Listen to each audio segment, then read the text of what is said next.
Welcome to try media. ఈరోజు మనతో సినీ critic Dasari Vignan గారు ఉన్నారు. నమస్కారం అండి. నమస్తే. మోహన్ బాబు గారు సౌందర్య గారి మిస్టరీలో ఆయన పర్ట్ ఉంది అని చెప్పేసి రూమర్స్ వస్తున్నాయి. అండ్ ఒక చోట ఎక్కడో కేసు ఫైల్ అయిందని కూడా చెప్తున్నారు.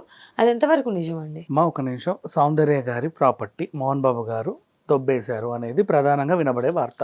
ఇది ఇప్పటి నుంచి కాదు, గత కొంత కాలంగా కూడా వినబడుతూనే ఉంది. ఎవడు పడితే వాడు రాస్తానే ఉన్నాడు. చాలా మందికి వాళ్ళ యాక్షన్ తీసుకొని ఆర్టికల్స్ తీయించేసినా సరే అయినా సరే మళ్ళీ తెర మీదకి వస్తానే ఉంది. ఎందుకు వస్తుందో నేను చెప్తాను తర్వాత. ఈలోపు అసలు ఈ అంశానికి సంబంధించి ఒక క్లారిఫికేషన్ ఇద్దాం జనాలకి.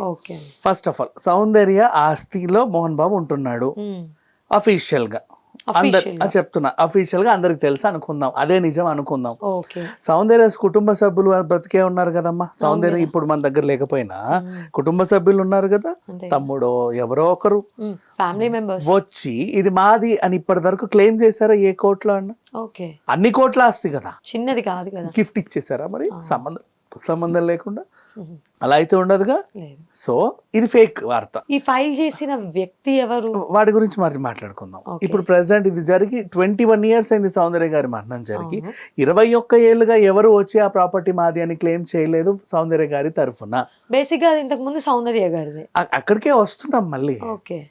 ఎవరు క్లెయిమ్ చేయలేదు, ఎవరు క్లెయిమ్ అయితే చేయలేదు. సో సౌందర్యకి ఆ ప్రాపర్టీకి సంబంధం లేదు. డన్. నెక్స్ట్, సౌందర్య గారికి శంషాబాద్ సమీపంలో ప్రాపర్టీ ఉండేది అనేది వాస్తవం. కొంతమంది చెప్తున్నటువంటి వార్త. అది నిజమో కాదో కూడా ఎవరికి తెలియదు. ఓకేనా? ఆ ప్రాపర్టీయే మోహన్ బాబు గారు ఇప్పుడు ఉంటున్న ప్రాపర్టీ అనడం తప్పు. ఇప్పుడు జూబ్లీ హిల్స్ లో సురేష్ బాబుకు స్టూడియో ఉంది అంటారు. జూబ్లీ హిల్స్ లో ప్రెసెంట్ అక్కినేని నాగేశ్వరరావు గారికి స్టూడియో ఉంది అంటారు.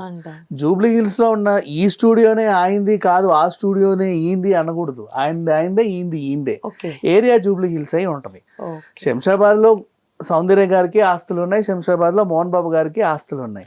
ఆవిడ ఆస్తే ఈయన కాజేశాడు అని చెప్పి ఎవడో అడ్రస్ లేనోడు రాసినంత మాత్రాన అది నిజమైపోదు. ఎందుకంటే అది నిజమై మనం అనుకోవాలంటే సింపుల్ గా చెప్తున్నా, ఇవాళ రేపు చిన్న ముక్క కూడా ఎవరు వదలరు. అలాంటిది హైదరాబాద్ లో సౌందర్య గారి పేరు మీద అన్ని కోట్ల ఆస్తుంది అని తెలిస్తే వాళ్ళ ఫ్యామిలీ మెంబర్స్ 21 ఏళ్ళుగా ఒక్కరైనా క్లెయిమ్ చేయరు.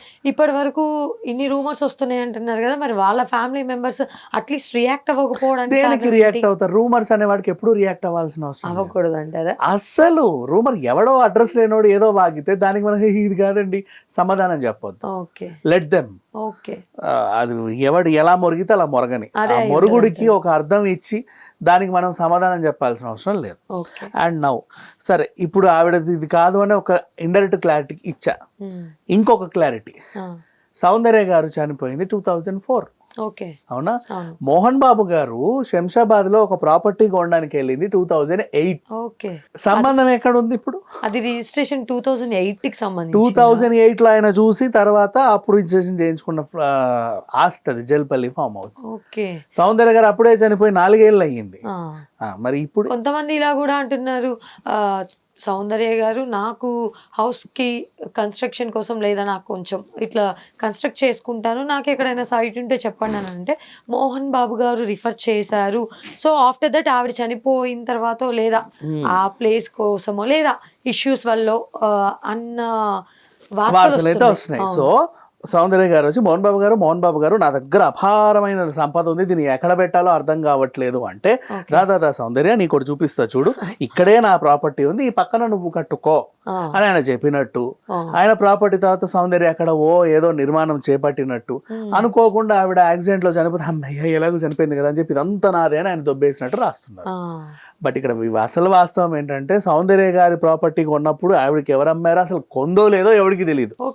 ఆవిడ చనిపోయిన 4 ఏళ్లకి మోహన్ బాబు గారు జల్పల్లి ఫామ్ హౌస్. అసలు సౌందర్య గారి పేరు ఎందుకు వచ్చింది అంటే ఊరికే మోహన్ బాబు గారి మీద రూమర్స్ క్రియేట్ చేయడానికి కొంతమంది ఆకతాయి వెధవలు చేసినటువంటి దరిద్రమైన పని ఇది. సౌందర్య గారి పేరుతోనే. ఎగ్జాక్ట్లీ, ఎందుకంటే అడగడానికి తలకాయ లేదు కదా, ఓకే, ఎవరు బయటికి రారు అడగడానికి అనే ఒపీనియన్. అందుకని చెప్పేసి ఆవిడ ఎంచుకున్నారు. ఓకే. అంతమించి ఇప్పుడు అదే మోహన్ బాబు గారు రమ్యకృష్ణ ఆస్తులు దొబ్బేశాడంటే రమ్యకృష్ణ వచ్చి చెబుతుంది అంతది ఎవడరా రాసిందని. అవునా? నగ్మ ఆస్తులు అంటే ఆవిడ వస్తుంది, ఓకే. రంభ ఆస్తులు అన్న ఆవిడ వచ్చి గట్టిగా అడుగుద్ది. ఎవరి పేరు చెప్పాలి? మీనాగిన ఏ పేరు చెప్పొద్దు, రోజా గిజ ఏ పేరు చెప్పొద్దు. ఎవరైతే లేరో ఆవిడ పేరు చెప్పేసి అమ్మయ్య చేతులు దులిపేసుకోవచ్చు, ఏదో ఒకటి అంతే, సరిపోయింది. అలా సరే వాట్ ఎవర్, ఈవిడ పేరు అనవసరంగా ఇరికిచ్చారు, అసలు సంబంధమే లేదనే దానికి వాస్తవం. అండ్ సౌందర్య గారు ఎంత స్టార్డమ్ ఉన్నా, ఎన్ని కమర్షియల్ సినిమాలు చేసినా మోహన్ బాబు గారు అడిగితే ఏ సినిమా అయినా సరే తను వెంటనే ఒప్పుకుంటది. ఎందుకంటే ఆయన మీద ఆవిడకున్నటువంటి గౌరవం అలాంటిది. మనం చూసే మూవీస్ కూడా ఎక్కువ మంచి మూవీస్, హిట్ అయిన మూవీస్ అన్ని కూడా మోహన్ బాబు గారితో సౌందర్య గారు చేసింది. ఆ టెరిటరీలో ఆవిడకి అంత కంఫర్ట్ గా ఉంది కాబట్టి తను వెంటనే సినిమాలు ఓకే చేసింది. ఆ డిసిప్లిన్కి ఆవిడ అలవాటు పడింది, ఆవిడకి నచ్చింది. ఓహో వీళ్ళు డెడికేటెడ్ పీపుల్ అని గౌరవంతో చేసింది. అండ్ నవ్వు ఈ వదంతులు కాదు ఎన్నో వచ్చాయి. ఎన్టీఆర్ గారితో ఉన్నప్పుడు, దాసరి నారాయణరావు గారితో ఉన్నప్పుడు అలా ఆస్తులన్నీ దొబ్బేశాడు మోహన్ బాబు అని ఒక వర్గం కావాలని ఆయన్ని టార్గెట్ చేస్తే రాస్తుంది. దీనికి పెద్దయినా మరి స్పందించవచ్చు కదా, ఆయన ఎందుకు స్పందించట్లేదు అని చాలా మంది అంటారు. మోహన్ బాబు గారి క్యారెక్టర్ ఎలాంటిదంటే ఇట్లాంటివన్నీ చూసి విని నవ్వుకొని వదిలేస్తాడే తప్ప దానికి సమాధానం ఇవ్వడు. ఆయన అటెన్షన్ కోరుకోవడానికే నువ్వు ఆ వార్త రాసావని తెలుసు. నేను అటెన్షన్ ఇస్తే ఇప్పుడు నువ్వు గెలిచినట్టేగా. ఇప్పుడు నువ్వు నా మీద ఒక ఎలిగేషన్ పాస్ చేసావు, ఆ దాసరి విజ్ఞాన్ నా దగ్గరకు వచ్చాడు, నా గొలుసు తీసుకొని వెళ్ళిపోయాడు అని చెప్పావు. నన్ను 100 మంది అడిగినా నేను అసలు సమాధానం చెప్పను. సమాధానం చెప్పాను అనుకో నువ్వు గెలిచినట్టే. ఇక్కడ వార్తలకి అని అంటే సరే అటెన్షన్ ఇవ్వాల్సిన పని లేదు, కొన్నిటికి ఆన్సర్ ఎక్కడ ఒక కంక్లూజన్ ఇవ్వాలి, అవసరమే లేదు మా. అది ఎంత పెద్ద ఎలిగేషన్ అయినా, ఎన్ని నేషనల్ ఛానల్స్ రాసినా, మొత్తం ఊరు గోడంతా పోస్టర్లు అంటించినా సరే సమాధానం చెప్పాల్సిన అవసరం లేదు. నీకు ఆ వార్తకి సంబంధం లేనప్పుడు, అది నీ మనస్సాక్షికి తెలిసినప్పుడు, నీకు ఆ వార్తకి సంబంధం లేదు, నీ మనసాకి తెలుసు అన్నప్పుడు ఎవరికి సమాధానం చెప్పాల్సిన అవసరం లేదు. కొన్ని అంతే అవసరం లేదు, అంతే. చాలా మంది అమ్మాయిల మీద కూడా లేనిపోయిన ఎలిగేషన్స్ పాస్ చేస్తారు. ఫర్ ఎగ్జాంపుల్ ఈమె అది తిరుగుబోతు అది ఇది అని వందేస్తారు. నీ మనసాక్షికి నువ్వు నీ నిజాయితీగా ఉన్నావని నువ్వు తెలిసినప్పుడు ఎవరికి సమాధానం చెప్పక్కర్లేదు. నీ సొంత తల్లిదండ్రులు అడిగినా నువ్వు సమాధానం చెప్పాల్సిన అవసరం లేదు. నీ మనసాక్షి నువ్వు మంచిది అని తెలిసినప్పుడు. ఇది మోహన్ బాబు గారే కాదు, ఒక అమ్మాయే కాదు, పోనీ ఒక అబ్బాయే కాదు, ఎవరైనా సరే బయట రూమర్స్ వస్తున్నాయి, నీకు దానికి ఎలాంటి సంబంధం లేదు అని నీకు తెలిసినప్పుడు, అది ఎంత పెద్ద రూమర్ అయినా సరే, ప్రపంచమంతా కోడై కూసినా నువ్వు సమాధానం చెప్పాల్సిన అవసరం లేదు. నువ్వు చెప్పనంత మాత్రాన ఇది నిజమే, మౌనమే అంగీకారం అని వాడు అనుకున్నా సరే చావని, నష్టం లేదు. నువ్వు చెప్పాల్సిన అవసరం లేదు, చెప్పకండి.